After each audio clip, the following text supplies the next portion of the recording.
ফেসবুকের যে ছোট্ট সেটিংস, এই জিনিসটা আপনারা করার জন্য আপনাদের যে ফেসবুকটা আছে সেই ফেসবুকটা ওপেন করে নিন। ওপেন করার পরে দেখেন এই ভাইকে আমি একটা কমেন্ট করছি, একদের পরে আমি একটা তাকে কমেন্ট করলাম যে দারুণ হয়েছে।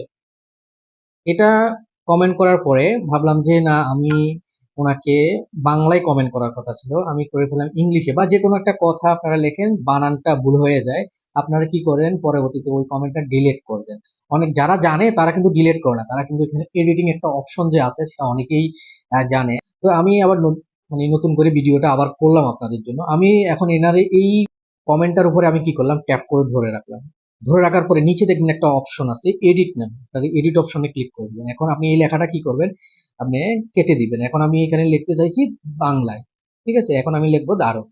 ঠিক আছে, আপডেট যে অপশনটা পাবেন, এই আপডেট অপশনে আপনারা ক্লিক করে দেবেন। ঠিক আছে, আপডেট অপশনে ক্লিক করার পরে আপনার সেই ইংলিশ লেখাটা এখানে বাংলাতে পড়ে